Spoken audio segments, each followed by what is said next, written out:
Paso uno.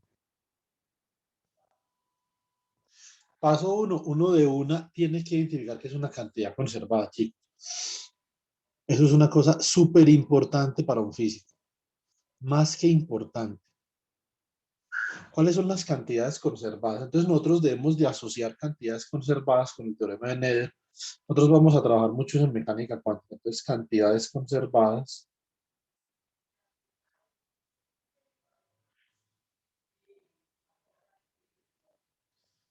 están asociadas con el teorema de Nether. Listo. Muy bien. Excelente. Entonces, digamos, nosotros, por ejemplo, podríamos comenzar esta parte de la siguiente forma. Entonces, las cantidades conservadas son energía, momentum lineal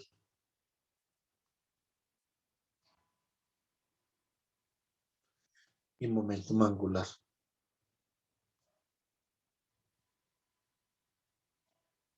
Si nosotros tenemos una función densidad, si nosotros tenemos ρ, que es igual, por ejemplo, a ρ de h, ¿cierto? Entonces acá nosotros comenzamos a ver, es ρ una función de cantidades conservadas, por ejemplo, del hamiltoniano, ¿sí o no?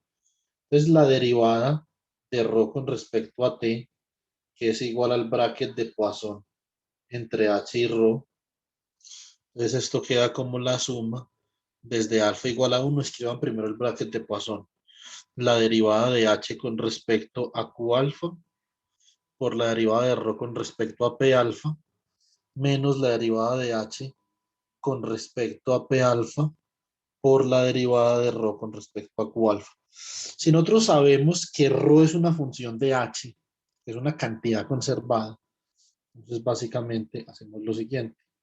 Esto sería igual a la suma desde alfa igual a 1 hasta 3n de h de q alfa.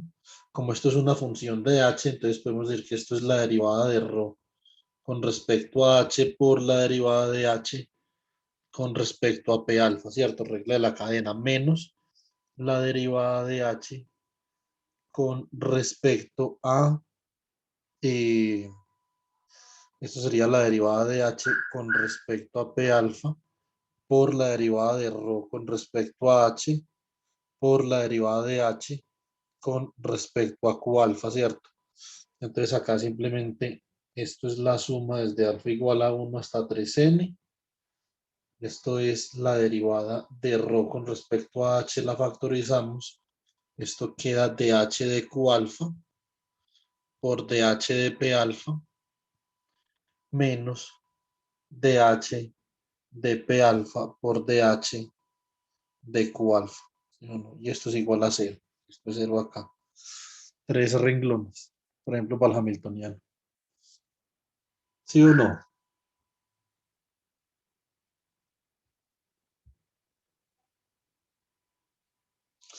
Había que saber que H era una cantidad conservada o que H está asociado con la energía total, pues, ¿cierto?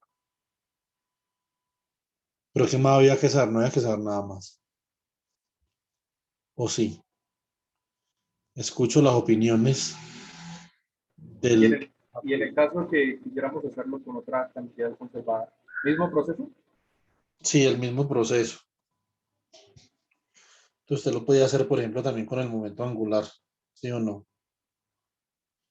La derivada de ρ con respecto a t, ¿cierto? Entonces, igual a...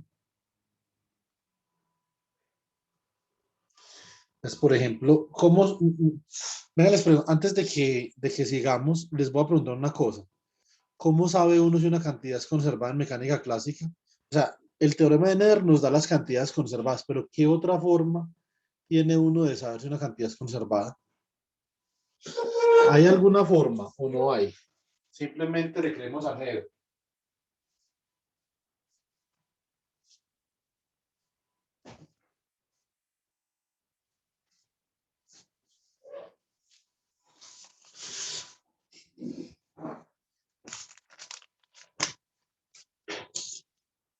Piensa en una cosa.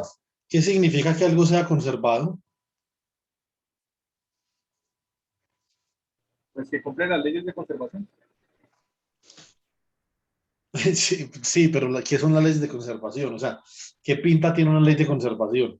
que a través del tiempo, en este caso, digamos, la energía se va a conservar, el momentum también se va a conservar y el momento angular también. Bueno, ¿y eso qué implica matemáticamente entonces? Que las funciones sean constantes, ¿no? Bueno, y usted, si la unión es constante, ¿qué puede hacer usted?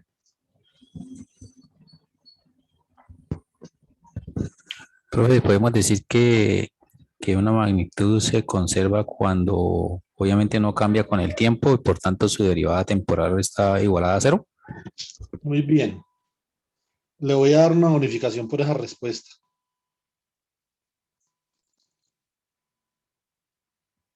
Matemáticamente, una cantidad conservada, su derivada es cero. Matemáticamente,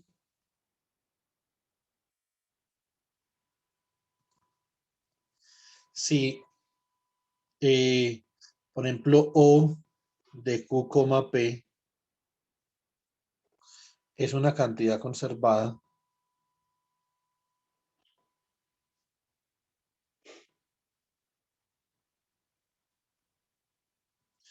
entonces la derivada parcial de O de Q, P con respecto a T es cero.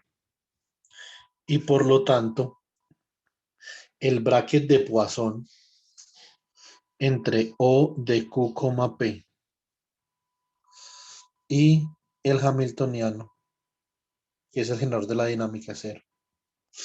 En mecánica cuántica, escriban esto por ahí, por donde mi Dios les ayude. En mecánica, póngale cuidado, en mecánica cuántica,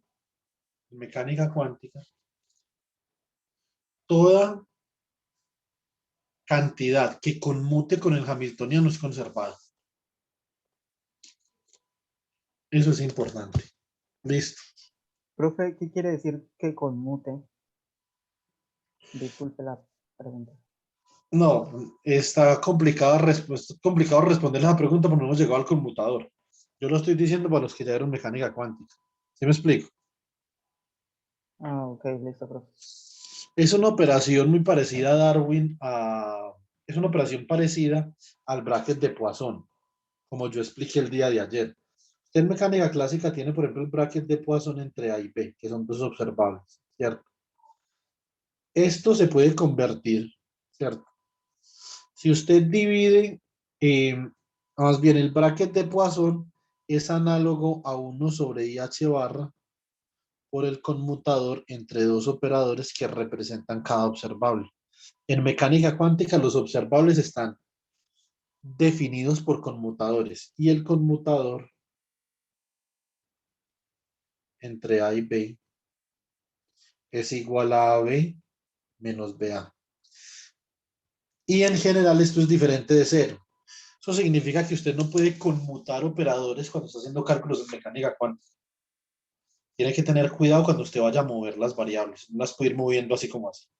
¿Me explico, Darwin? Sí, sí, señor. Entonces, toda cantidad conservada en mecánica cuántica conmuta con el Hamiltoniano. Toda cantidad conservada en mecánica clásica tiene un bracket de Poisson igual a cero con el Hamiltoniano. Bueno, entonces vamos a mirar a ver cómo era con momento angular. ¿Será momento angular una cantidad conservada o no? Entonces, momento angular. Conservación del momento angular.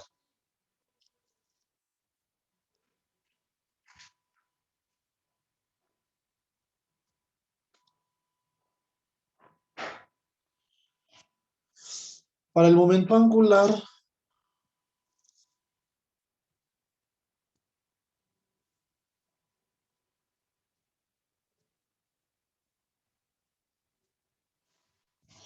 L de Q, P, es que es una función del producto cruz, como vimos ayer, de Q, P. Muy bien, esto significa que el momento angular es una función tanto de Q como de P, ¿cierto? Bueno, fantástico. Vamos a ver qué sucede acá. Y quiero saber cuánto vale la derivada del momento angular.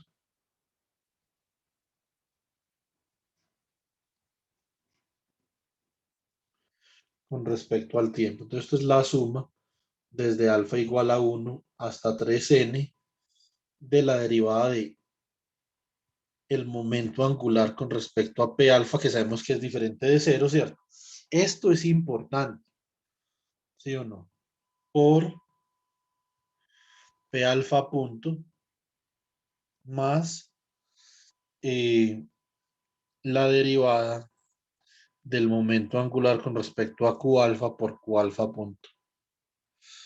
Para que esto sea conservado, es importante que el momento angular dependa tanto de P alfa como de Q alfa. Si alguna de esas dos es cero, entonces esto ya no va a dar cero, esta derivada. Entonces, esto queda como la suma desde alfa igual a 1 hasta 3n de la derivada del momento angular con respecto a P alfa por P alfa punto, que sería menos dh de Q alfa, ¿cierto? Más la derivada de L con respecto a Q alfa, ¿cierto? Por la derivada de H, ¿sí o no? Con respecto a P alfa. Muy bien. Ahora, esto acá, ¿cierto? Usted puede hacer lo siguiente. Usted puede demostrar esta relación de acá es que cero, si usted coge, por ejemplo, integra por partes acá. Usted puede integrar acá por partes, ¿cierto? Esto con respecto a t acá, integra esto con respecto a t, ¿sí o no? Entonces, con respecto a t no, perdón. Integra, por ejemplo, usted quiere pasar, por ejemplo, p alfa, quiere pasar p alfa a derivar acá, ¿cierto? Entonces, esta parte de acá se puede integrar acá con respecto a Q alfa y con respecto a P alfa. Acá integra esto con respecto a P alfa, con respecto a Q alfa, ¿cierto? Entonces, ¿cómo le va a quedar esto acá? Una sola integral de acá le va a quedar, se integra acá con respecto a P alfa. Entonces pasa esta derivada con respecto a P alfa H y esto le queda acá le va a quedar un signo más porque menos por menos da más, entonces le queda la segunda derivada de h con respecto a p alfa y con respecto a q alfa, menos la segunda derivada de h y de la segunda integral con respecto a q alfa y con respecto a p alfa, esto multiplicado por el momento angular. Y esto da cero. ¿Sí o no? Entonces, si usted lo quiere hacer lo más formal posible, ¿sí o no? Tiene que pasar las derivadas usando integración por partes. Eso significa que, naturalmente, si eso es cero, el bracket de Poisson entre L y H es cero. Por lo tanto, L es una cantidad conservada.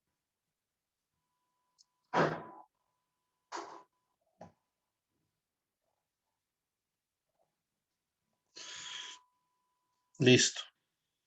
Muy bien.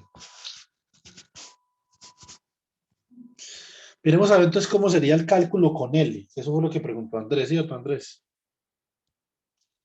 Sí, señor. Entonces, si ρ es una función de H y de L, por ejemplo, ¿cierto? Que ambas son cantidades conservadas, como nos enseña pues la razón natural, porque H pues tiene un bracket de Poisson consigo mismo igual a cero. Entonces, el bracket de Poisson entre H y ρ sería igual a la suma desde alfa igual a 1 hasta 3n de la derivada de h con respecto a q alfa por la derivada de ρ con respecto a p alfa menos la derivada de h con respecto a P alfa por la derivada de ρ con respecto a Q alfa. ¿Cierto? Muy bien. Entonces, ¿qué vamos a hacer acá? Utilizamos la regla de la cadena para ρ, que es ρ es una función que depende de dos variables, ¿cierto? Entonces, esto sería la suma desde alfa igual a 1 hasta 3n. Lo único que uno tiene que hacer acá, que es como medio extraño, es uno saber que ρ depende de dos variables que son conservadas. Eso es lo único. El resto son puras matemáticas. Y yo en estas matemáticas no sabe a esta altura, chicos. Déjenme decirle que la cosa está como delicada. Entonces, si ρ es una función de tanto de h como de L, entonces ustedes que tienen acá, esto será de ρ de h por dh de p alfa más la derivada de ρ con respecto al momento angular por el momento angular con respecto a p alfa, ¿cierto? Porque es una función de ambas variables, menos la derivada de h con respecto a p alfa, que multiplica la derivada de ρ con respecto a h por la derivada de h con respecto a q alfa, más la derivada de ρ con respecto a L por la derivada de L con respecto a Q alfa. Muy bien. Eso es lo que tenemos ahí. ¿Cierto? Listo. Entonces ahora vamos a factorizar la derivada de ρ con respecto a h y la derivada de ρ con respecto a L. Entonces factorizamos esta de acá. ¿Dónde está de ρ de h? Miremos. De ρ de h está acá y de ρ de h está acá. ¿Sí o no? Esto queda como la suma desde alfa igual a 1 hasta 3n de la derivada de ρ con respecto a h. Entonces queda dh de q alfa y queda dh de p alfa, ¿cierto? dh de q alfa, dh de p alfa menos dh de p alfa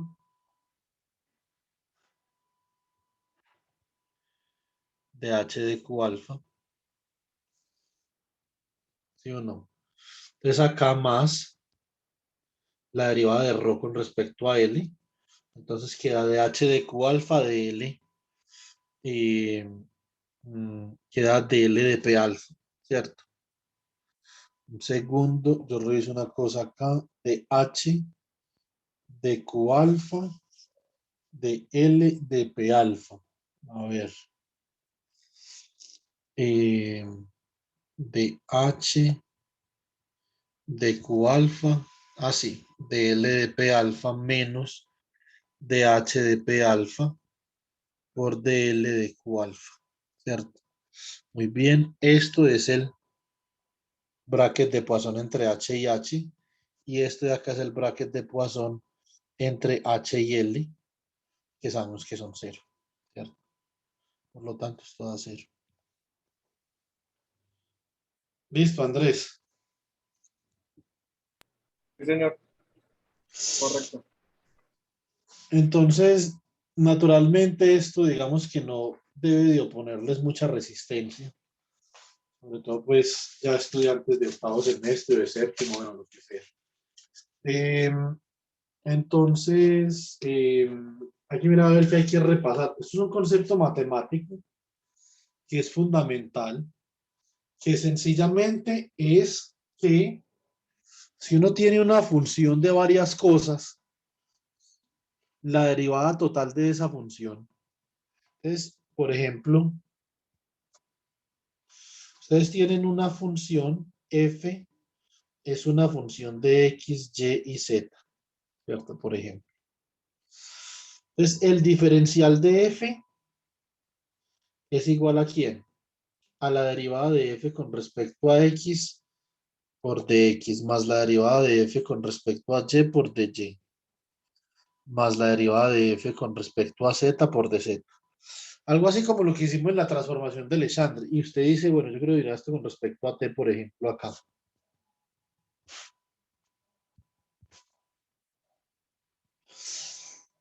Inclusive, ¿cierto? Esta vaina de acá, si fuera con respecto a t y f dependiera exclusivamente de t, le quedaría a ustedes acá como df de t, ¿cierto? Entonces, df de t quedaría como df de x por x punto más df de y por y punto más df de z, z punto más df de t. Sí, bueno, entonces son conceptos que pues uno debería de tener, digamos, en su haber con respecto a lo que uno hace en matemáticas muy básicas. Y en el momento que llegue la situación en la que uno los tenga que aplicar, debería de poder aplicarlo sin ninguna dilación, pues, ¿cierto?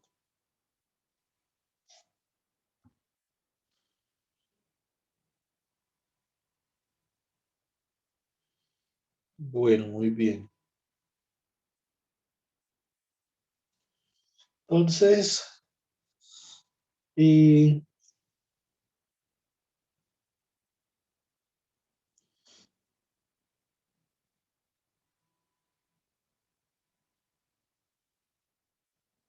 Jefferson, dos cosas. Una, yo pues no le puedo recibir el trabajo así, ¿cierto? Pero la otra, no, realmente no entiendo qué es lo que usted quiere decir con esas comas.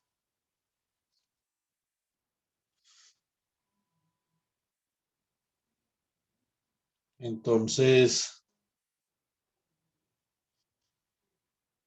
¿sí me entiende, Jefferson?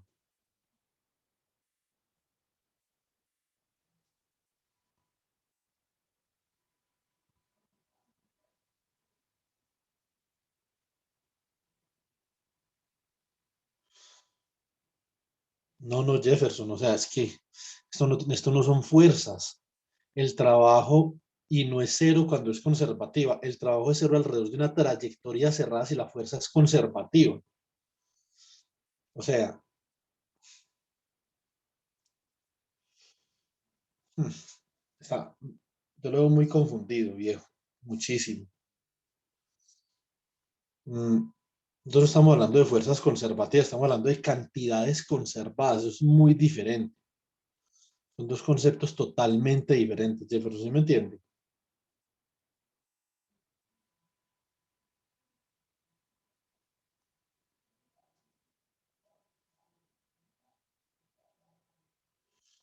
Si usted quiere hallar una relación entre una fuerza conservativa y una cantidad conservada, solamente lo puede hacer con la energía mecánica. Pero eso es, o sea, eso es otra cosa. Pero digamos naturalmente que lo que usted me muestra acá,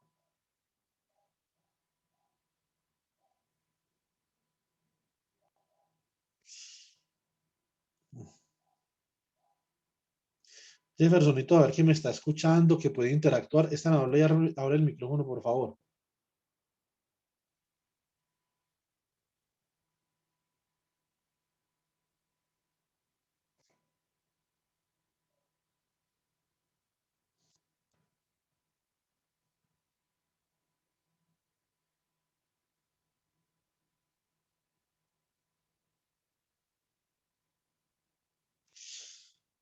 Bueno, listo.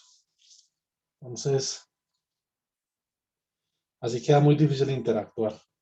Listo. Entonces, eh, bueno, chicos, es claro, digamos, cuál es la forma para llegar a este tipo de resultados o no, o tienen alguna duda todavía. Por mi parte, bien, profe.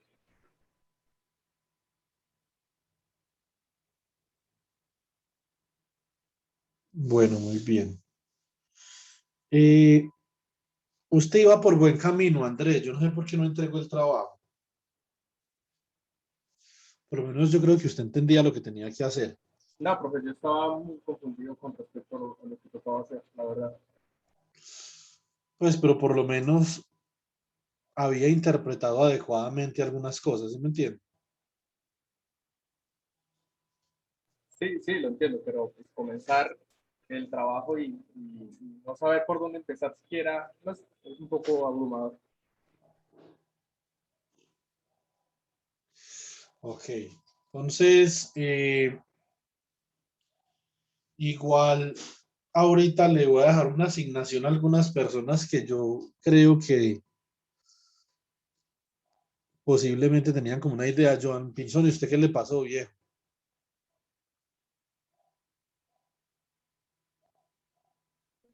No, profe, me metí una perdida. Igual que Andrés, no sabía cómo comenzar. Está bien. Profe, yo sí tengo una pregunta. Dime. Es que tenía más o menos la idea suya, pero pues no lo hice. Fue porque yo recordaba que termodinámica utilizaba la regla de la cadena porque era funciones de estado. ¿No tiene como así un límite? No sé si me hago entender, si no, sí. No, lo que Capaz- pasa es que una función de estado no es un concepto matemático, Ángel. ¿Sí me entiende? Sí, es por eso mismo que yo tenía más o menos así la idea, pero pensé que de pronto estaba mal Vea, le y pues explico, no lo hice así. vea, le explico cómo funciona eso. Por ejemplo, primera ley, ¿sí o no? ¿Qué dice la primera ley? Dice que el cambio en energía interna de un sistema termodinámico es igual al cambio de trabajo más el cambio en el calor. Eso lo que significa es que U es una variable de estado, más sin embargo W y Q no. Eso significa que este es un diferencial total. Usted no puede expresar una variable que no es una variable de estado como un diferencial total. ¿Cierto? Entonces, y eso tiene que ver con la integral de línea de estas cantidades de acá. Bueno, entonces, ¿qué es lo que usted hace, por ejemplo? Usted dice, listo, entonces trabajo. Yo digo que el trabajo puede ser menos P por diferencial de volumen, ¿cierto? Pero traer un trabajo químico que puede ser, por ejemplo, N, ¿cierto? Por, puede ser N por diferencial de potencial químico. Hay varios tipos de trabajo, ¿cierto? Por ejemplo, estos dos. Y este de Q puede ser S, que es la entropía por diferencial de T. Si usted expande esto como un diferencial exacto, porque la energía sí es un diferencial exacto, una variable de estado. Entonces le queda que esto es la derivada de la energía con respecto, por ejemplo, al volumen por diferencial de volumen, más la derivada de la energía con respecto a mu por diferencial de mu, más la derivada de la energía con respecto a t por diferencial de t. Y por comparación, usted dice, la presión es igual a menos la derivada de la energía interna con respecto al volumen. El número de partículas es igual a la derivada de la energía interna con respecto al potencial químico. Y eh, la entropía es igual a la derivada de la energía con respecto a T. Entonces, esto en termodinámica, ¿cierto? Ahora, el diferencial total, Ángel, no se usa exclusivamente en termodinámica. Usted lo puede utilizar en diferentes, con un concepto matemático, no tiene que ver nada con la termodinámica. Simplemente que en termodinámica se utiliza para usted poder llegar a estas relaciones en derivadas parciales. ¿Sí me explico? Sí, profe, y ahora sí lo entendí bien. Entonces, ahora uno puede, lo que nosotros hicimos en la transformación de Legendre, lo que nosotros hicimos, por ejemplo, transformación de Legendre, lo que nosotros hacemos en el teorema de Liouville, es hallar la derivada total de algo, ¿cierto? A nosotros nos dicen que la derivada total de ρ en el teorema de Liouville es la derivada parcial de ρ con respecto a t más la suma desde alfa igual a 1 hasta 3n, porque ρ depende de todo este conjunto de variables de la derivada de ρ, por ejemplo, con respecto a q alfa por q alfa punto, ¿cierto? Más la derivada de ρ con respecto a p alfa por p alfa punto. Esto no es otra cosa que simplemente una derivada total, ¿sí o no? Y entonces cuando uno utiliza las ecuaciones de Hamilton,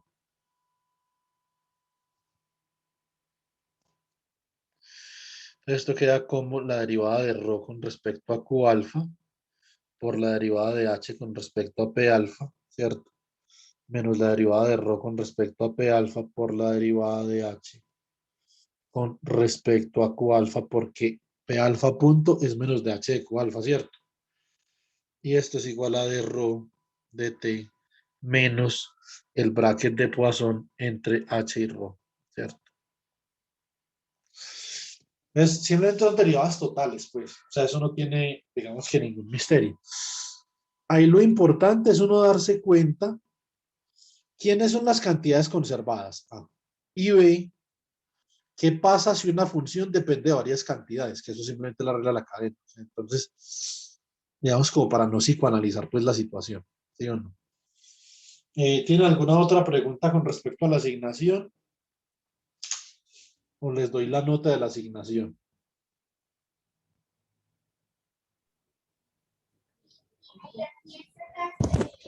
Pues por lo menos a mí al menos me gustaría saber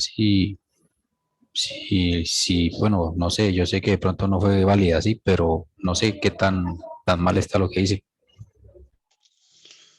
Ya le digo.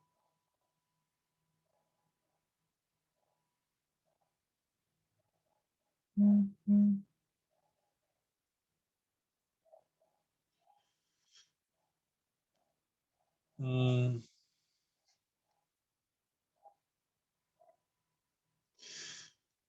Lo que pasa es que usted explica muy poco y es muy ambiguo con el procedimiento. Yo admito, por ejemplo, que usted nombre las cosas, ese L que es. Y cuando usted coloca derivada parcial de L igual a la suma de PI por DQI más PI punto por DQI más PI por DQI punto. Eso es como eso es como una parte de la transformada de Legendre, eso no tiene por qué ir ahí en ninguna forma. Entonces, realmente yo veo que acá usted no está bien encaminado en ninguna forma. O sea, no sabe hacia dónde va, ¿sí me entiende?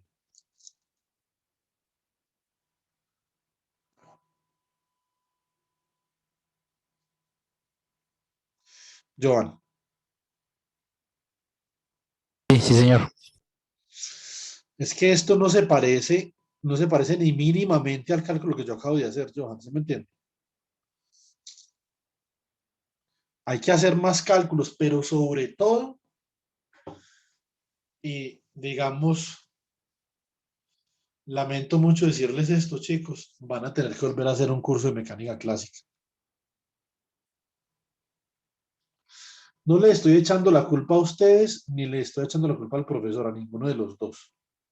Por lo menos no la culpa entera, eso es una culpa compartida, ¿cierto? Entonces, pero un curso de mecánica clásica, chicos, y por eso yo estoy comenzando por acá, es muy importante, pero mucho, pues. Les voy a pasar un libro de mecánica clásica para que comiencen a trabajar. Se llama Dinámica Hamiltoniana y Lagrangiana de Peter Mann. Es el mejor libro de mecánica clásica que yo conozco. Listo.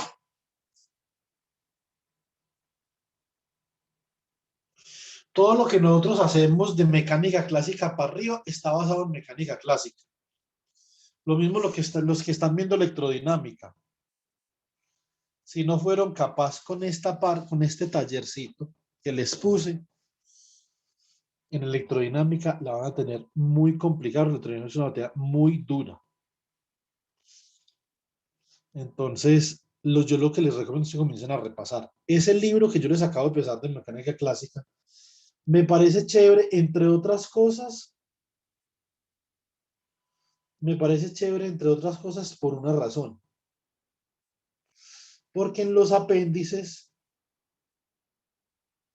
dice, por ejemplo, preliminares matemáticos, matrices, derivadas parciales, transformadas de Legendre, cálculo vectorial, ecuaciones diferenciales, cálculo de variaciones. Después dice matemáticas avanzadas, álgebra lineal, geometría diferencial, ¿cierto? Y después tiene unas preguntas tipo examen, ¿cierto? O sea, hasta tiene biografías pues de los grandes de la mecánica clásica, Newton, Euler, D'Alembert, Lagrange, Jacobi, Hamilton, Poisson, Nether, Boltzmann, Rawls y Van Leeuwen.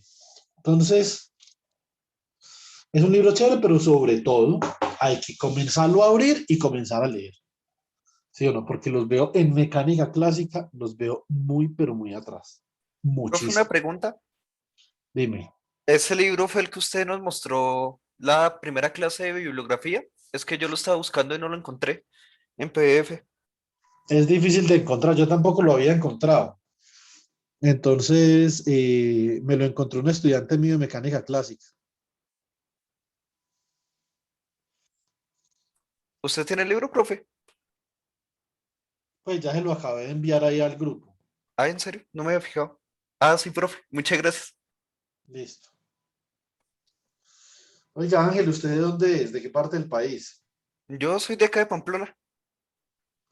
Ah, ya. Tiene un acento como muy combinado. Yo no sabía si usted era como costeño, de Pasto, Boyacá o de santanderiano.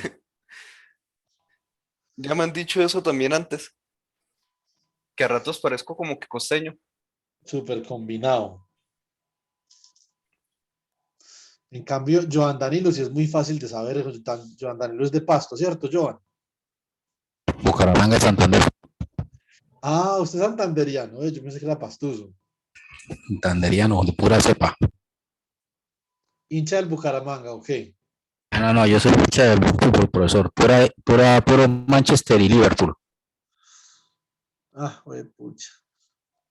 Grave la cosa con este man, ¿sí o no? Yo es hincha del Deportivo Independiente de Medellín nomás. Muy bien, chicos. Entonces, les recomiendo el repaso de mecánica clásica. Si necesitan, digamos, algún soporte. Es más, hagamos una cosa. Hagamos 2 ejercicios de mecánica clásica en lo que resta de clase. Quedémonos una media horita, hacemos 2 ejercicios. ¿Les parece? Sí. Sí, profe. Sí, profe. A ver. Estos son unos ejercicios que yo hago en mi curso de mecánica clásica. Entonces están con las diapositivas de la Universidad de Antioquia, entonces les pido disculpas por eso, porque no los tengo preparados pues para este curso, porque yo no doy mecánica clásica en la Universidad de Pamplona, entonces, pero aparte pues de que no tiene el logo de la Universidad de Pamplona, son unas diapositivas muy buenas. Después les creo esas diapositivas se las puedo pasar a una presentación con el logo de la Universidad de Pamplona para que ustedes las tengan.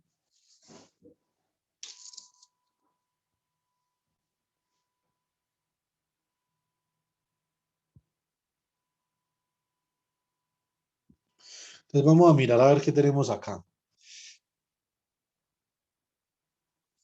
Entonces, uno, por ejemplo,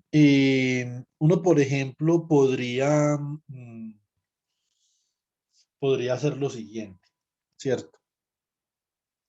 Podría pensar en 2 tipos de sistemas que tienen los suficientes grados de libertad y la suficiente complejidad para permitirle a uno eh, practicar 2 cosas importantes. Recuerden que nosotros hablamos de la mecánica levemente cuando comenzó todo esto, entonces nosotros dijimos que habían 4 formulaciones de la mecánica, ¿cierto? Estaba la formulación lagrangiana, la newtoniana, la hamiltoniana, ¿cierto?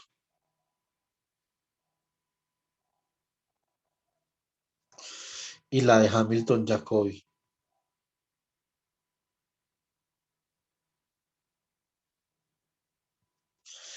Muy bien. Entonces, vamos a mirar una aplicación con la newtoniana y con la lagrangiana. Por ejemplo, este es un carrito, ¿sí o no? Que tiene los suficientes grados de libertad como para que el problema sea complicado. ¿Por qué queremos nosotros problemas complicados? Porque nosotros queremos modelar problemas complicados de la forma más sencilla posible, un conjunto de ecuaciones diferenciales de primer orden no lineales. Si las queremos linealizar está bien, si las queremos dejar así también está muy bien, ¿cierto? Entonces, vamos a tener lo siguiente. Para este carrito de acá, ¿sí o no? Entonces ustedes pueden muy bien ver acá una cosa. Eh, el desplazamiento de la masa m en la dirección horizontal es L seno de teta más x, ¿cierto? Entonces, ¿cómo hacemos nosotros para saber eso? Pues muy fácil. Esta es la masa m, ¿cierto? ¿Cuál es la posición de esta masa con respecto a este eje de acá? A este sistema de referencia. Es este desplazamiento acá x, ¿cierto? Más este L seno de teta, siendo teta el ángulo que forma el péndulo con el eje vertical, ¿cierto? O sea que sí. Entonces, el desplazamiento vertical ahí, ¿sí o no? Digamos, x' sería igual a x más L seno de teta. Entonces, la segunda ley Desplazamiento de horizontal, profesor, sigo vertical. perdón, desplazamiento horizontal, gracias, Joan. Entonces, nosotros podemos decir segunda ley de Newton. ¿Cuál es la segunda ley de Newton? Derivada del momento igual a la fuerza, ¿sí o no? Muy bien, entonces, ¿cuál es la derivada del momentum acá? El momentum es la masa por la velocidad, ¿cierto?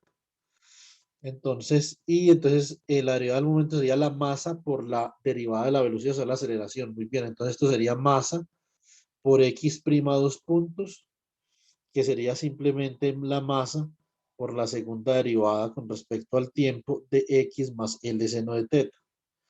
Eso es específicamente lo que yo tengo acá, ¿sí o no? Muy bien. Y el desplazamiento vertical, ¿quién sería? El desplazamiento vertical acá, esta masa simplemente se encuentra a una distancia de L cos teta del origen, ¿sí o no? Bueno, muy bien, pues entonces acá tenemos una segunda ecuación para esa masa de ahí. Esto es igual a T seno de teta, entonces un balance de fuerzas. ¿Cuáles son las fuerzas que actúan sobre la masa de esa esfera?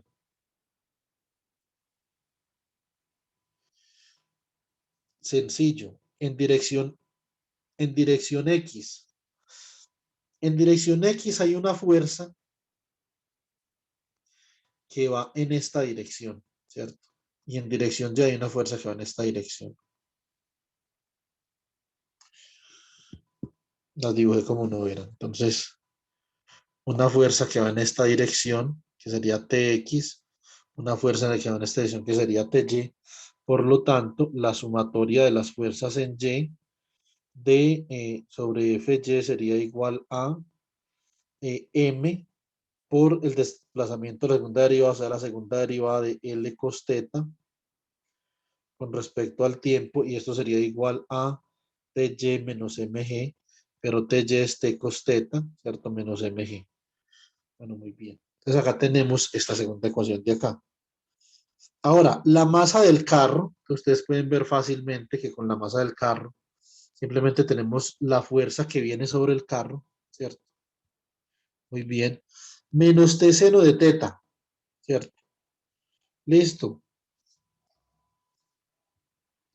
¿Qué tenemos que hacer con esto? Tenemos que hacer un conjunto de ecuaciones, pónganme cuidado.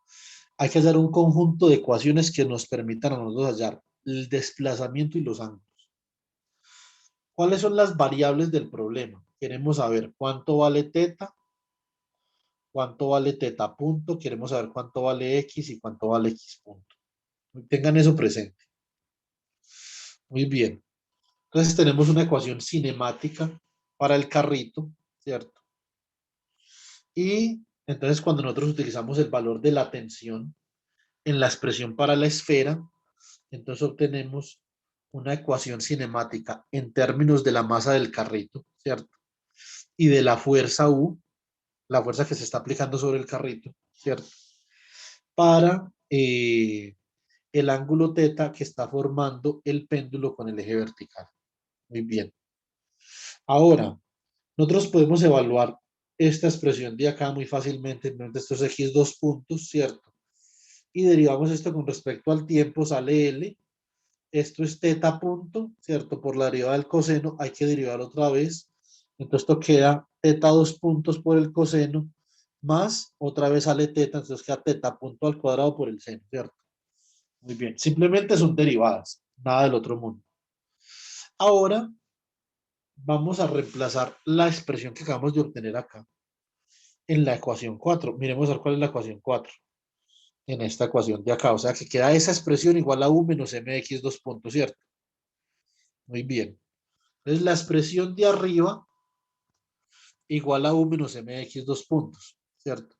Y así la derivada en la expresión 5 puede ser evaluada como se sigue. Entonces, la expresión 5 era la expresión que nosotros habíamos aplicado a la cinemática vertical de la esfera de masa m, ¿cierto?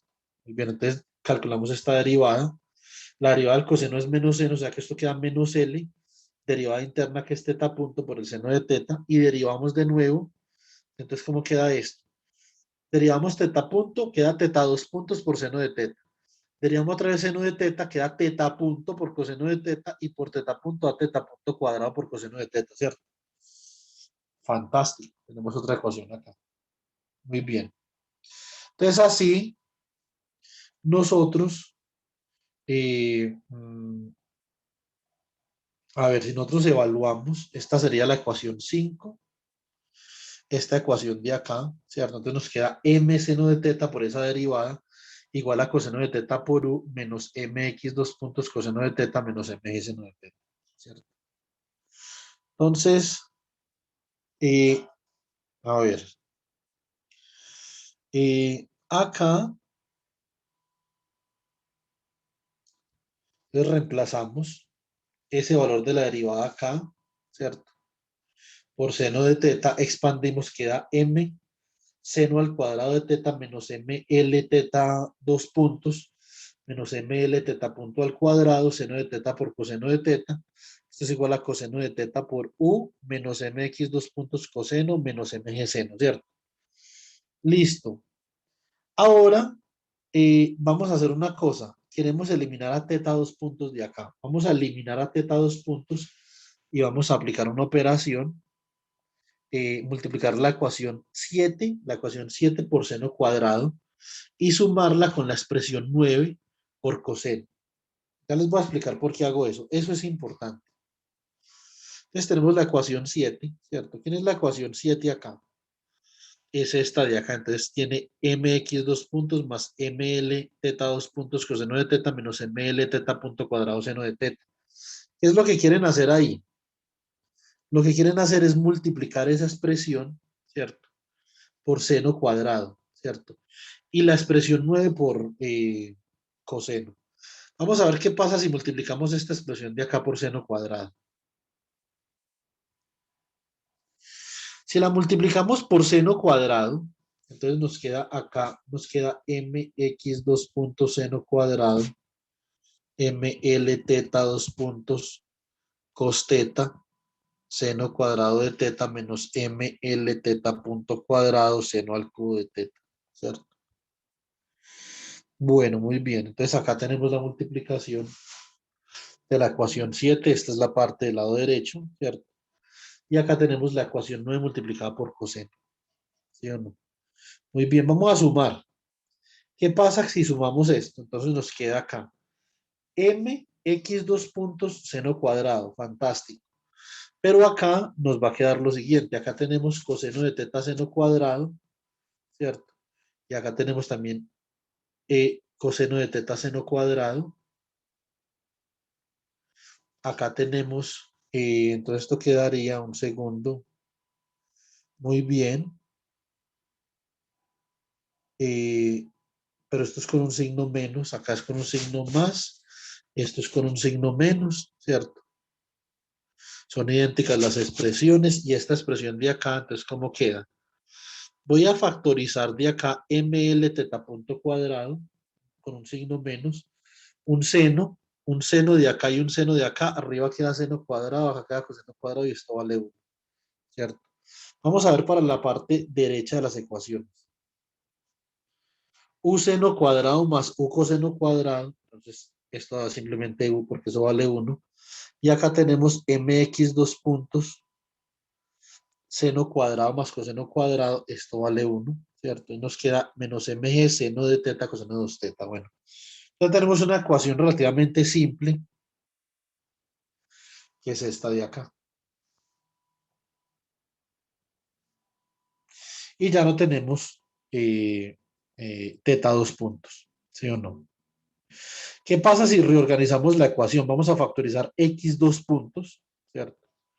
Nos queda m mayúscula más m seno cuadrado de teta por x 2 puntos igual a u más ml teta punto cuadrado seno de teta menos mg seno de teta coseno de teta.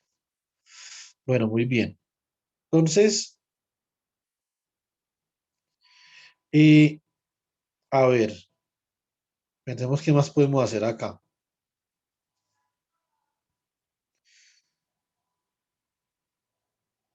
Entonces vamos a reemplazar x 2 puntos coseno de teta es igual a G seno de teta menos L teta, 2 puntos que la habíamos hallado ahorita, ¿cierto? Entonces esto lo vamos a utilizar en la expresión 9, ¿cierto? Aquí, o sea que en vez de X, 2 puntos coseno de teta, vamos a reemplazar ahí G seno de teta menos L teta, 2 puntos, ¿cierto? Entonces acá tenemos, reemplazamos xm por x 2 puntos por g seno de teta menos L teta, 2 puntos, ¿cierto? Entonces nos queda coseno de teta u, me queda menos mg seno de teta más m mayúscula L teta, 2 puntos menos mg seno de teta. Muy bien. Acá hay que reorganizar la situación un poquito. Entonces vamos a colocar los teta 2 puntos en un lado, ¿cierto? Muy bien. Acá tenemos una ecuación con x 2 puntos. Esta ecuación de acá. Y ahora queremos una ecuación para teta 2 puntos, ¿cierto? Muy bien. Y por lo tanto, entonces tenemos las siguientes ecuaciones, ¿cierto? Entonces, x2, esta variable x2, no es otra cosa que x punto. O sea que x2 punto no es otra cosa que x2 puntos, ¿cierto? O sea, x sub 2 punto es x2 puntos. x4 es teta. x4 es teta. Teta punto. Por lo tanto, x4, x sub 4 punto es teta 2 puntos. O sea que esta es una ecuación dinámica para teta 2 puntos y esta es una ecuación dinámica para x 2 puntos, ¿cierto? ¿Cuáles son las otras dos ecuaciones dinámicas? Las otras dos ecuaciones dinámicas son estas, que x1 punto, si usted dice que x1 es igual a ¿quién? A x, ¿cierto? Y que x2 es igual a x punto. Por lo tanto, si usted deriva esto acá, queda x1 punto igual a x punto, sea igual a x2. Aquí está esa ecuación dinámica y lo mismo con x3 punto. Tiene 4 ecuaciones con 4 incógnitas. Eso se llama un sistema, un espacio de estados no lineal. ¿Cómo llegamos nosotros a estas ecuaciones? Nosotros a estas ecuaciones llegamos relativamente fácil, la verdad, pero también relativamente complicado, ¿cierto? Entonces, había que reemplazar allí, buscar allí, demoler allí, ¿cierto? Entonces, y no estaba claro ni a qué queríamos llegar, ni por dónde queríamos ir. Ese es el problema de utilizar las leyes de Newton. Usted comienza a utilizar las leyes de Newton y realmente el camino se hace poco claro. Lo mismo que con el hamiltoniano.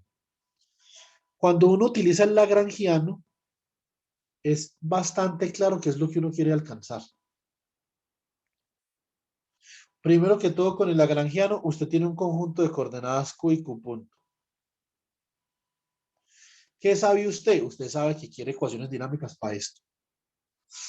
Quiere, por ejemplo, una ecuación que le digan a usted, ¿cierto? Entonces digamos que usted tiene Q sub J y Q sub J punto. O sea que usted necesita saber Q sub J punto y Q sub J 2 puntos, ¿cierto?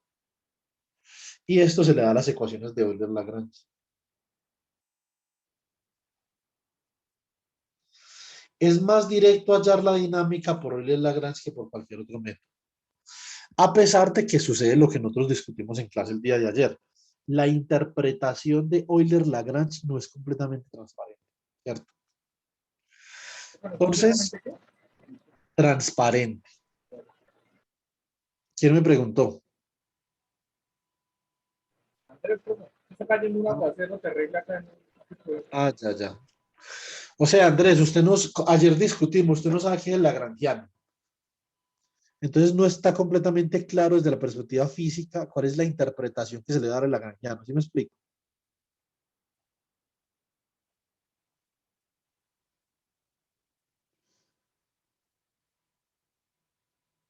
¿Sí me escuchó, Andrés? Creo que sí. Hola. Entonces, digamos que más nos vale a nosotros, si nosotros queremos obtener un sistema de ecuaciones, un conjunto dinámico de ecuaciones que nos permitan modelar un sistema físico, ¿qué es lo que nosotros queremos hacer en un problema de este tipo? Esa es una buena pregunta. ¿Qué quiere hacer uno? ¿Cierto? Joan Pinzón, cuando usted tiene un sistema de este tipo, ¿qué quiere hacer usted?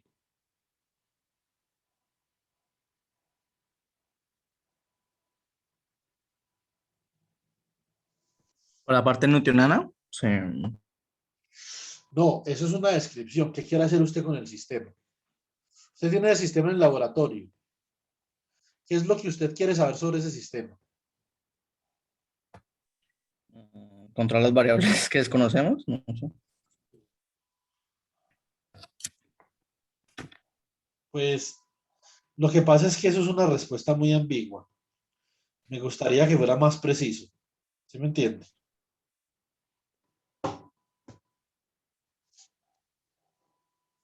En base a las variables desconocidas, encontrar las ecuaciones del movimiento. O sea, Con nosotros base, debemos encontrar. no en base. El envase es de Coca-Cola, es con base, listo. Listo, señor. Entonces, mm, las ecuaciones de movimiento, usted no quiere encontrar las ecuaciones de movimiento, Joan. No las quiere encontrar. Usted utiliza las ecuaciones de movimiento porque quiere encontrar algo. ¿Qué quiere encontrar? ¿Qué quiere saber sobre el sistema físico? Predecir su comportamiento. Sí, exactamente, pero ¿qué significa?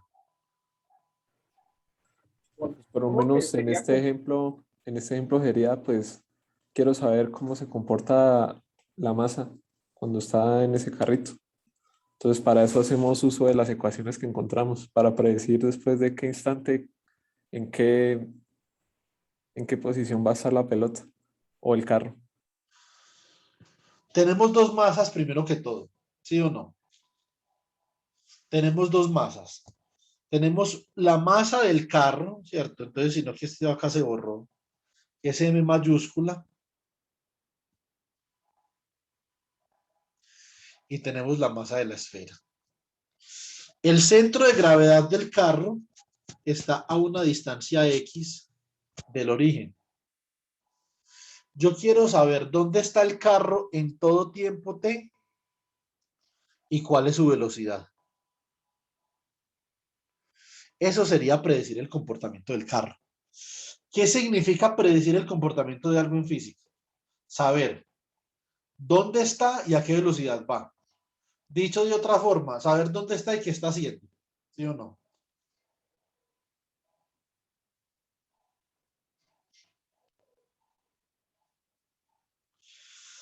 Ahora, para la masa pequeña está fija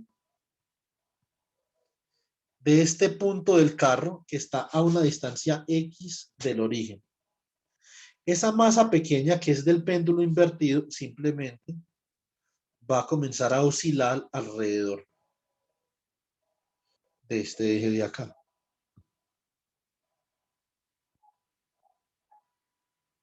¿Cierto? Muy bien. Entonces, ¿qué queremos nosotros saber sobre la masa pequeña? Queremos saber su desplazamiento angular en todo tiempo y su velocidad angular teta punto. Esto es lo que nosotros queremos saber. ¿Qué quiero saber? Quiero saber esto.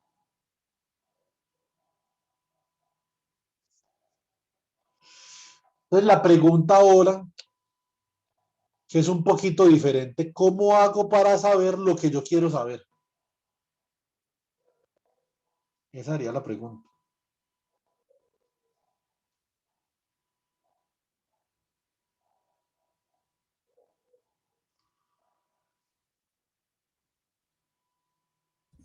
Una forma sería observando, ¿no?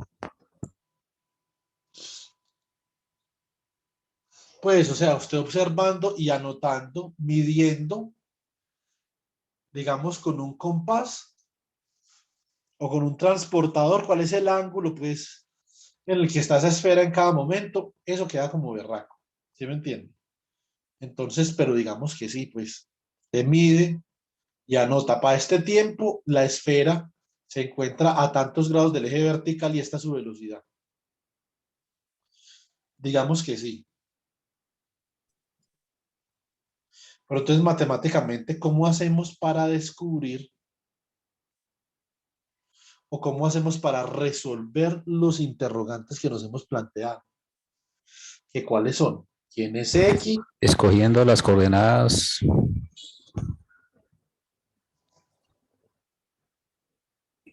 no sé, adecuadas para caracterizar el movimiento. No, pero lo acabamos de hacer, Joan. ¿Cuál escoger las coordenadas? Ya las tenemos, o sea, tenemos X, sabemos que queremos X. Queremos saber quién es X punto, queremos teta, queremos teta punto. ¿Sí o no? Modelando también, profe, podríamos usar Sí, alguna claro. herramienta de Esa es la computación. palabra.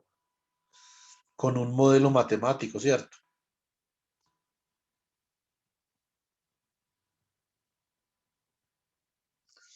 Con un modelo matemático. Así es como vamos a descubrir cuáles son las variables. En este caso, enfocamos el modelo, nos aproximamos a la mecánica. ¿Qué es la mecánica? La mecánica es describir posiciones, velocidades, aceleraciones en cualquier tiempo. Eso es lo que es la mecánica, ¿sí o no?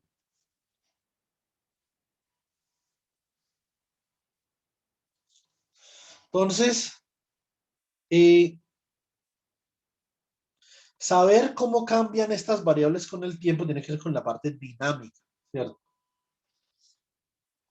En el caso de que la sumatoria de fuerzas sobre el carrito, sobre la esfera fuera cero, estamos hablando de la parte estática, ¿cierto? Y si queremos describir las velocidades, estamos hablando de la parte cinemática.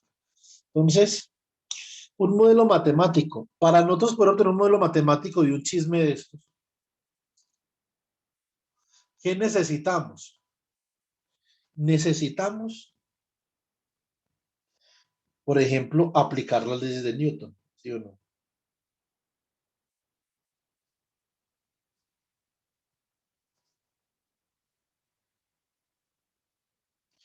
O sea que esto es un enfoque newtoniano.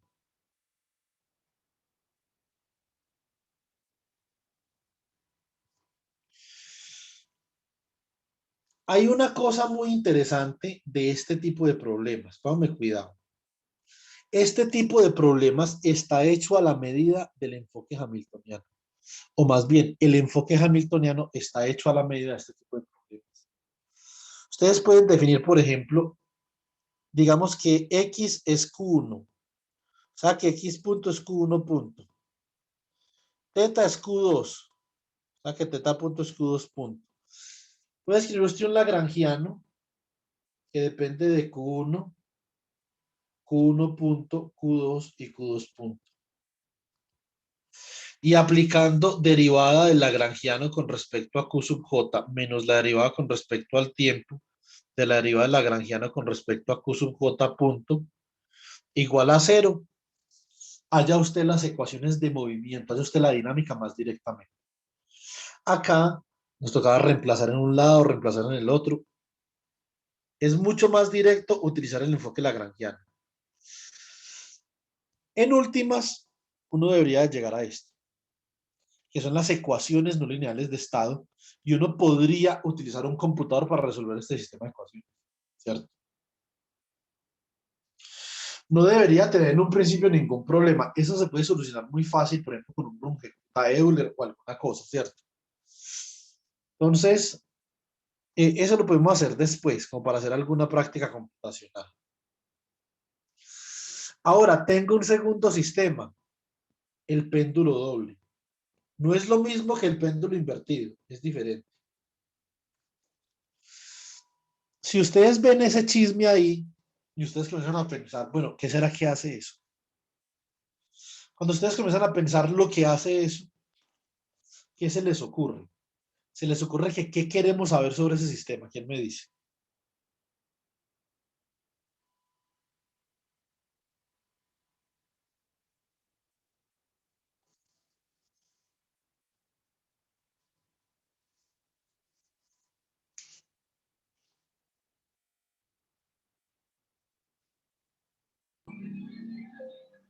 Profe, o sea, en ese caso sería como teta, o sea, teta 1 punto y teta 1, y lo mismo para el péndulo 2.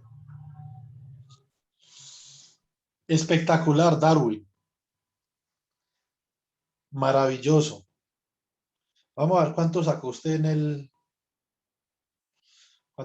el quiz de ayer. Venga, yo lo busco por acá.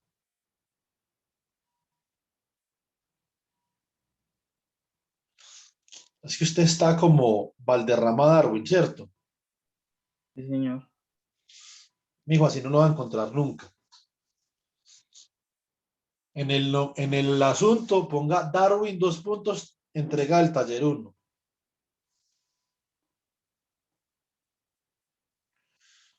Tenía una idea. Usted fue el que me escribió ayer y yo le dije que había quedado más o menos bien, ¿cierto? No, no, señor. Sí le escribí, pero pues usted me había dicho que pues estaba explícito y que pues volviera a revisar la clase que ahí estaba y pues eso hice. Darwin, muy bien. Yo por el procedimiento que tiene usted le pondría 3.5. Le falta ser más expedito explicando qué es lo que está haciendo, nombrando las variables, ¿cierto? Pero por esa respuesta que me acaba de dar, le voy a dejar el primer quiz en 4.5. Listo. Bien, profe. Muy buena respuesta, Darwin. ¿Y entonces qué queremos hallar acá? Queremos a teta 1,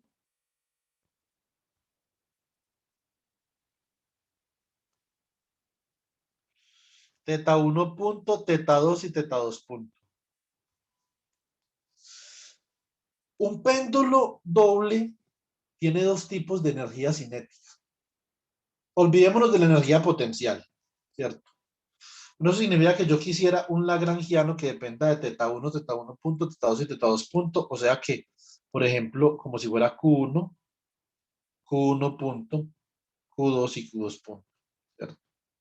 Y como muy bien dijo ahorita Daniel Santiago, necesitamos un modelo, ¿cierto? Entonces, si el modelo que necesitamos lo podemos hallar con las ecuaciones de Euler-Lagrange. dl de QJ menos derivada con respecto a T, derivada de L con respecto a QJ punto, ¿cierto? Igual a 0.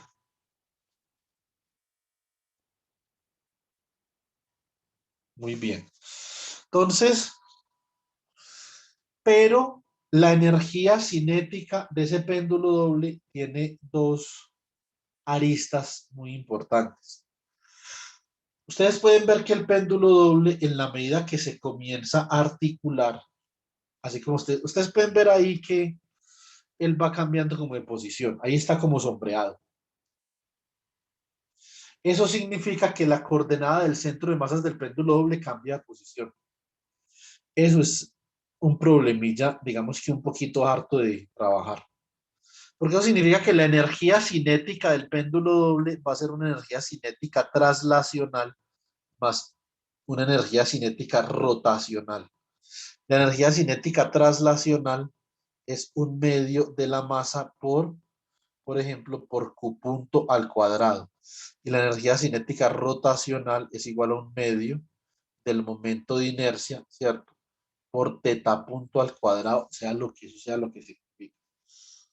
Pero nosotros no queremos hallar Q punto, no queremos hallar ni X ni Y, por lo tanto, lo que nosotros mejor podemos hacer es expresar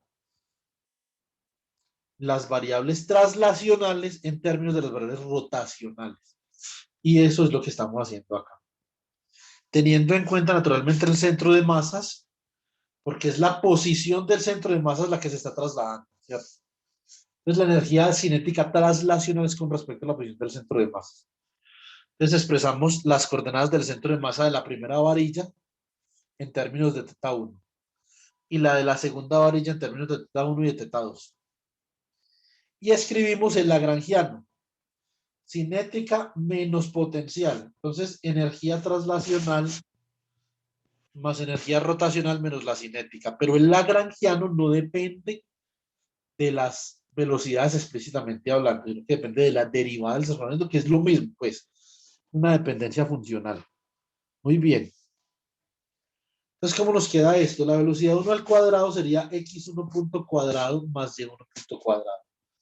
La velocidad 2 al cuadrado sería x2 punto cuadrado más y2 punto cuadrado. Pero nosotros podemos hallar x1 punto y y1 punto a partir de esas expresiones de acá. Hallémosla y las elevamos al cuadrado. Ya las saco. Lo mismo x2 punto y y2 punto. Omega, la frecuencia angular, no es otra cosa que teta punto, ¿cierto? Entonces acá reemplazamos omega 1 por teta 1 punto cuadrado y omega 2 por teta 2 punto cuadrado. Entonces acá tenemos x1 punto cuadrado, x2 punto cuadrado, y1 punto cuadrado, y2 punto cuadrado. Y por lo tanto, x1 punto cuadrado más x2 punto cuadrado más y1 punto cuadrado más y2 punto cuadrado. Entonces nos va a quedar de esta forma. Podemos simplificar, breve, esto es 1 por trigonometría, esto es 1 por trigonometría y esto por trigonometría es el coseno de teta 1 menos teta 2, ¿cierto? Y esto es 1, fin de la historia. Reemplazamos y x1 punto cuadrado más y2 punto cuadrado más y1 punto cuadrado más y2 punto cuadrado nos da 5L cuadrado cuartos teta 1 punto cuadrado más L cuadrado cuartos teta 2 punto cuadrado más L cuadrado teta 1 punto teta 2 punto coseno de teta 1 menos teta 2. Esto de acá es una función de teta 1, de teta 1 punto, de teta 2 y de teta 2 punto, que es lo que nosotros queremos, ¿cierto? Y lo mismo la parte rotacional. La parte rotacional es una función de teta 1 punto y de teta 2 punto. Vamos por buen camino. Entonces la energía cinética de traslación más de rotación del péndulo doble la puedo expresar como esta función de teta 1 punto, teta 2 punto. Variables generalizadas. Y la parte potencial que requiere la suma de y1 más y2, esto de acá entonces es una función de teta 1 y teta 2. Potencial. Potencial es igual a masa por gravedad que multiplica a y1 más y2. Entonces nos queda también con una función de teta 1, teta 2. Lagrangiano. Ahora expresamos el lagrangiano. El lagrangiano es una función entonces de teta 1 punto, teta 2 y teta 2 punto. Y utilizamos el enfoque del momentum conjugado. Vamos a definir el momentum conjugado asociado a teta 1 y a teta 2 como una variable de estado. Listo. Acá comenzamos a manipular el momentum conjugado para que nos den expresiones para P de teta 1, para teta 1 punto y para teta 2 punto en términos de el momento conjugado. Tenemos ya una expresión para teta 1 punto en términos de quién. Teta 1 punto es una función de teta 1, teta 2, ¿cierto? P sub teta 1 y P sub teta 2, ¿sí o no? Fantástico. Esto no es desde la perspectiva lagrangiana, esto es desde la perspectiva del momentum canónico, ¿cierto? Es para que tenemos, digamos, eso claro. Y necesitamos una ecuación también para P sub teta punto, P sub teta 1 punto, P sub teta 2 punto. Y naturalmente tenemos una ecuación para P de teta 2 punto, ¿cierto? Que estaría P de teta 2 punto, sería esta ecuación que tenemos acá. Entonces ahora asignamos variables de estado. Vamos a tener una ecuación para teta 1 punto, ¿cierto? La dinámica de teta 1, dinámica de teta 2, dinámica de P teta 1 y dinámica de P teta 2. Ecuaciones diferenciales no lineales de primer orden. Tarea. Bueno, tarea, no les voy a poner una tarea de esto. ¿Cuál sería, digamos, que la situación a solucionar? Para yo poder saber quién es teta 1 y quién es teta 2, necesito solucionar esto. Es un sistema de ecuaciones de estado no lineales. Para el péndulo doble.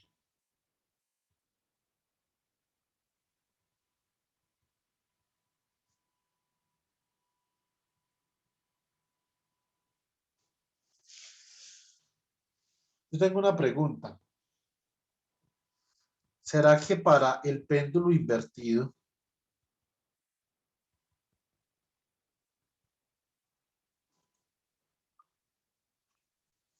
nosotros podemos llegar a las mismas ecuaciones dinámicas para el péndulo invertido que llegamos con las leyes de Newton? ¿Ustedes qué opinan?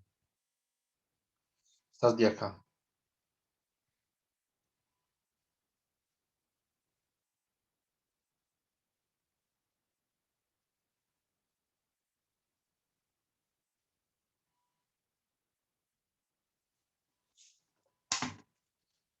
Sí, no, no sabe, no responde, ¿o qué?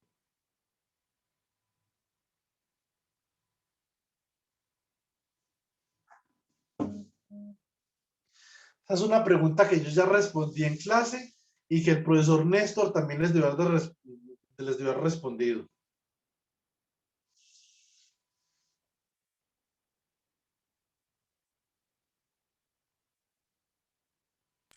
No se puede, creo recordar.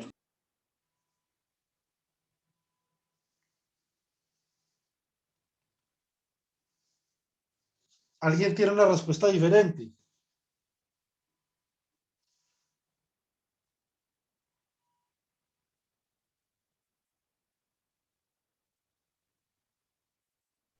Profe, pues yo recuerdo de que de poder se puede, ya que pues la formulación lagrangiana es una forma de reinterpretar la mecánica clásica de Newton. La mecánica clásica es lagrangiana, la mecánica newtoniana no es clásica, es la lagrangiana y la hamiltoniana la que es clásica. Recuerde que la mecánica clásica, las leyes de Newton no son ecuaciones dinámicas sobre las variables de posición y de velocidad. Las leyes de Newton son ecuaciones de comportamiento de fuerza y de aceleración, ¿sí o no? Entonces, por lo tanto, no, digamos que no entra, a pesar de que uno siempre le dice, bueno, lo newtoniano es clásico, pero lo clásico, nosotros hacemos referencia a lo clásico, a lo hamiltoniano y a lo lagrangiano. ¿Listo, Oscar? Listo, profe. Pero usted tiene razón, ¿cierto? Entonces, el formalismo de Lagrange es una forma de reinterpretar las leyes de Newton, ¿cierto? Pero como funciones, ¿cierto?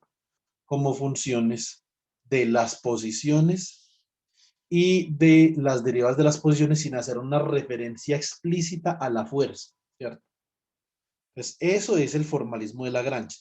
No es una referencia explícita a la fuerza, más sin embargo Newton, haciendo referencia explícita a la fuerza y no a la energía, entonces llega a unas ecuaciones de movimiento que también se llega con Euler-Lagrange. Entonces, de alguna forma, nosotros podríamos recuperar, por la razón que dice Oscar, que está muy bien, podríamos recuperar estas cuatro ecuaciones diferenciales no lineales de primer orden. Quiero que traten de hacer esto para mañana a las 10 de la noche. Traten de recuperar estas ecuaciones, pero por el método de Euler-Lagrange.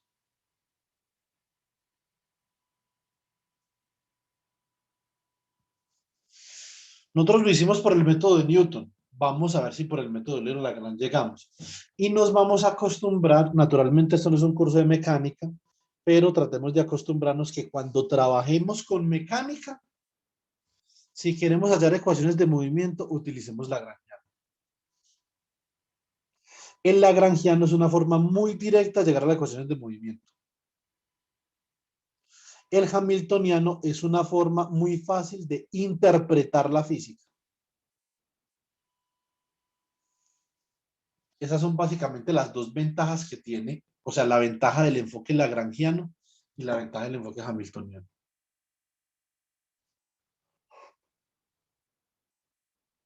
Bueno, muy bien, jovencitos. ¿Hay alguna pregunta?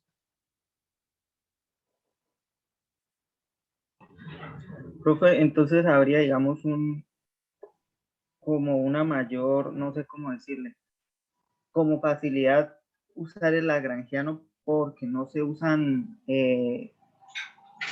vectores. Eh, Pues eso sería una consecuencia, sí, sería una consecuencia que el lagrangiano no es una formulación vectorial, ¿cierto? Es una formulación escalar de energía.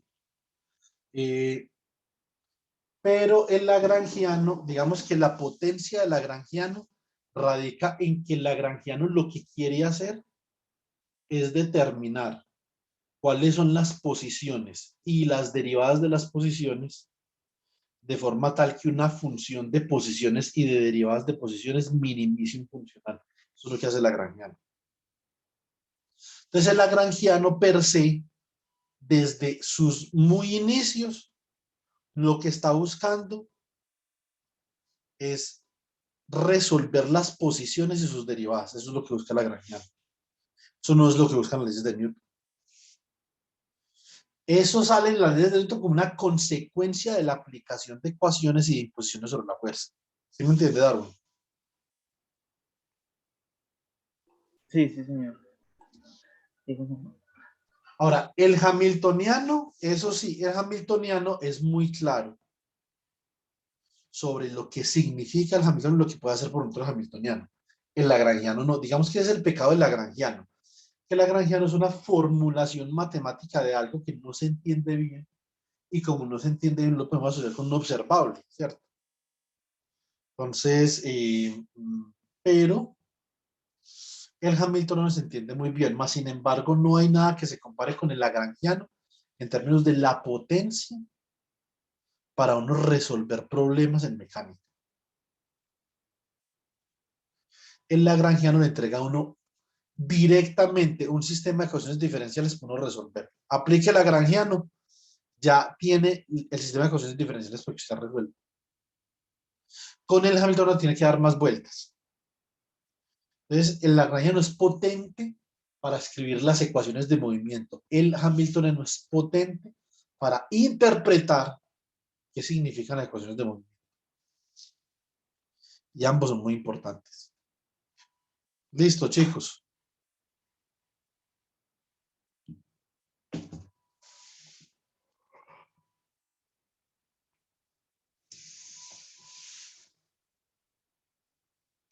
¿Hay alguna pregunta, inquietud? Profe, para recordar, el trabajo es llegar a estas ecuaciones usando el lagrangiano. Exactamente, son las ecuaciones de Euler-Lagrange. Ah, Profe, para pedir el favor de que nos esta tarea, bueno, pues yo no estoy tomando nota ni a pantallazos de lo que acabo de, de compartir, si usted la puede montar en el grupo o Claro. puede retroceder atrás para, y lo mismo el PDF de la clase, profe, y el Hágale. video de tanto la clase de hoy como la de ayer.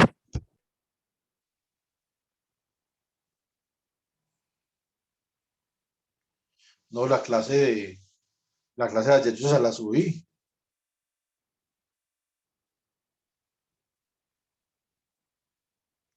La que vimos ayer jueves. Sí, señor. No, es que usted dijo que iba a montar el video, pero no lo montó. ¿Se acuerda que lo dijo que lo iba a compartir por el Teams? Pero no lo subió. Stop Teams no, por WhatsApp.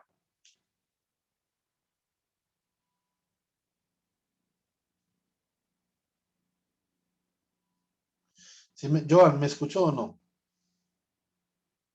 Sí, señor. Ya las comparto.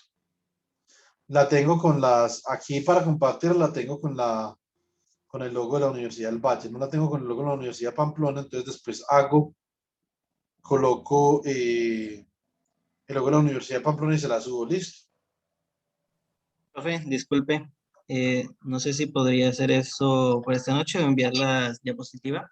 Lo que pasa es que yo mañana, pues lo que es en el pueblo van a quitar la luz todo el día. Entonces, pues por lo menos tener algo en que trabajar con las diapositivas y la imagen. Ya la acabé de enviar. Ah, ok, muchas gracias. Bueno, chicos, ¿tienen alguna otra pregunta? Esto no es una nota directa, esto es una bonificación. Listo. porque esto no tiene que ver con mecánica cuántica, esto es un repaso que yo quisiera que ustedes hicieran para que se acostumbraran primero que todo al lenguaje de la mecánica, porque los veo pero muy biches con mecánica, muchísimo. Eso explica varias razones, o eso da varias razones por las cuales hay algunas personas que no les rinden mecánica cuántica. Es que si uno no sabe mecánica clásica, mecánica cuántica es imposible saberlo. No es sencillamente no es posible. Entonces es importante que comenzamos a tomar el repaso en serio. Ya tienen el libro de Peter Mann, una, y tienen estas otras diapositivas. Bueno, muy bien. Entonces quisiera que también se comenzaran a ejercitar en los cálculos. Y esto es un buen ejercicio. Ya después miramos a ver cómo hacemos para llevar las ecuaciones dinámicas de la mecánica a un computador. Y las solucionamos. ¿Listo, chicos?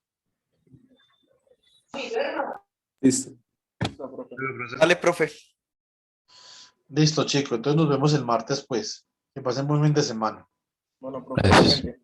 Vale, buenas Listo, profe, noches. hasta luego. Igualmente, hasta Hasta luego. luego, profe. Feliz Chao. noche, profe. Hasta Muchas gracias luego. por todo. A ustedes, chicos. Que estén bien. Chao.